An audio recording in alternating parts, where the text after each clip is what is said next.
Este ano baixaram um decreto, este ano está promovido o Santos Dumont. Até chefe índio resolveu entender de Santos Dumont. Todo mundo lançou projetos sobre o Santos Dumont, etc.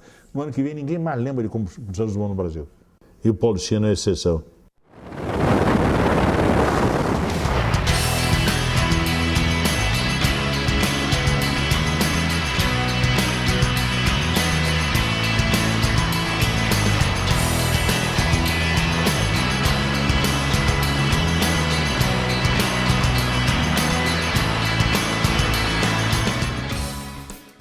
Na década de 30, a aviação começou a crescer muito, tanto a aviação comercial como a aviação militar. E isso exigia pilotos. E pilotos exigiam aviões de treinamento. Porque o Paulistinha nasceu no Campo de Marte e foi construído por um mecânico chamado Fritz Rösler. Esse Fritz Rösler é um mecânico de aviação e ele resolveu construir um avião e tomou como base o antigo Piper. Nascido nos Estados Unidos em 1930, o avião Piper Cub era utilizado para o treinamento civil de pilotos americanos. A Piper havia lançado um modelo que foi chamado de Piper Cub e esse avião, uma certa quantidade dele foi comprada e distribuída aos aeroclubes no Brasil. E os pilotos gostavam muito dele, os alunos também. Então, a ideia era fabricar uma aeronave que tivesse características semelhantes, nacional, que não pagasse royalties, que pudesse ser feita aqui e que tivesse as mesmas características. Foi assim que ele nasceu. Em agosto de 1942 surge a CAP, Companhia Aeronáutica Paulista. A empresa formada por Francisco Pinatari era a mais nova criação do empresário para o Grupo Pinatari, um dos maiores polos industriais da época. Para desenvolver os projetos, Pinatari precisava de assessoria técnica.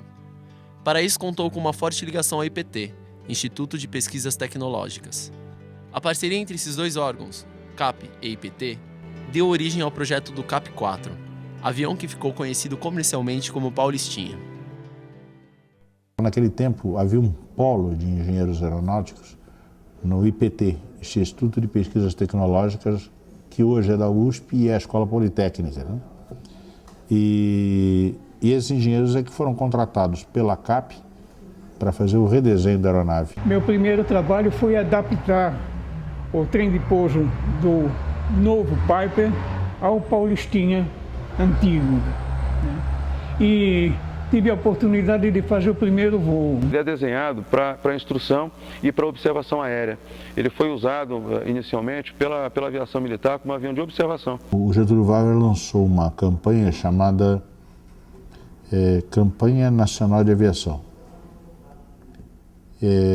Quem foi o grande promotor dessa campanha, quem fez o oba-oba dessa campanha, foi o Alcide Chateaubriand, que era dono dos Diários Associados, que usando os métodos da época, achacava industriais, empresários, etc., ela precisa ajudar o Brasil, aí o governo vai ver com bons olhos, aquela velha história brasileira, né?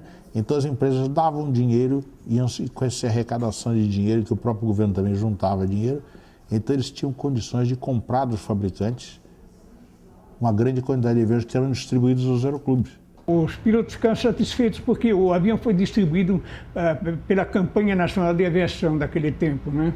Então eles recebiam o avião gratuitamente. Então só isso já era uma maneira de ficar contente com o avião. E como o avião realmente tinha boas qualidades, ele formou inúmeros pilotos. O Paulistinha é feito com tubos de aço revestidos em tecelagem, assim como as asas, que são feitas de madeira brasileira chamada frejol. Em meados de 1944, a Companhia Aeronáutica Paulista chegou a produzir um Paulistinha por dia e, até ser fechada em 1948, produziu cerca de 775 aviões.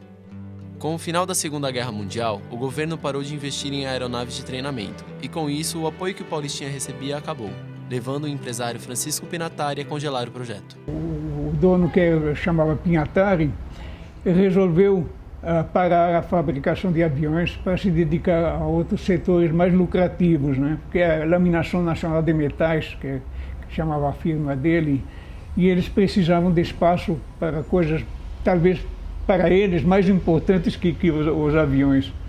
E aí o Paulistinha foi transferido para uma firma nova chamada Neiva. Em meados dos anos 50, o governo chegou à conclusão que precisaria importar uma quantidade de aviões. A linha da CAP estava parada.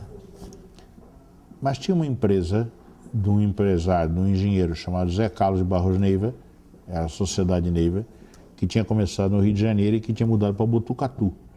Essa empresa fabricava planadores e o Zé Carlos de Barros Neiva soube que o governo estava pensando em importar um lote de aviões dessa classe. Então ele chegou lá e disse: escuta, mas por que vai importar se eu posso fazer? O que você vai fazer? Fazer o Paulistinha. Faça um acordo com o Pinhatari, assuma os direitos e volta à produção da aeronave, moderniza a aeronave, volta à produção da aeronave. Neiva aproveitou o desenho básico do avião Cap 4, modificando apenas alguns instrumentos no painel de controle, cauda e outros pequenos ajustes, como a troca do motor Franklin de 65 HP por um Continental de 90 HP, tornando o avião mais rápido e atualizado, batizando-o com o nome de Neiva P-56. Depois melhoraram o Cap 4 e fizeram o P-56, justamente com motor um pouco mais potente, com 90 cavalos, que é o que vem até hoje, mantendo, infelizmente, as poucas escolas de aviação, porque os custos são altos e o Paulistinha é de uma manutenção barata. Então, ele é que continua praticamente formando pilotos e é o que realmente ensina os pilotos a voar. Qualquer idiota pilota um Paulistinha. Não tem mistério, é um avião muito simples. A dificuldade de pilotar um Paulistinha é como pilotar o outra leve hoje. Não tem mistério nenhum. Um avião fácil de pilotar, sem vícios. Desde 1943 até hoje, foram fabricados cerca de 1.100 Paulistinhas, tornando-se assim o avião da categoria treinador mais fabricado no mundo. Graças ao Paulistinha, o Brasil deu impulso à indústria aeronáutica e à formação de pilotos. Teve um papel importantíssimo. Eu acho que, sobretudo, porque ele manteve funcionando a indústria aeronáutica brasileira no período 42, 43 até 52, 55, etc. Até 10 anos, 10, 15 anos, foi o único avião feito em grande série no Brasil.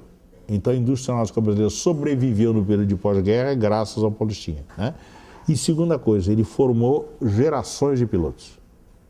Ele ajudou a criar dezenas de aeroclubes, a maioria dos quais sobrevive até hoje. Então esse papel você não pode ignorar isso. Atualmente existem 100 Paulistinhas ativos treinando pilotos nos aeroclubes do Brasil. O Paulistinha, além de marcar a história da aeronáutica brasileira, é um avião que ainda vai marcar a vida de muitas pessoas. O Paulistinha não acaba, a não ser que acabem com ele. O número de aeronaves que são desativadas todo ano é mais ou menos compensado por essas reconstruções e pelas réplicas modernas que estão fazendo usando a planta original.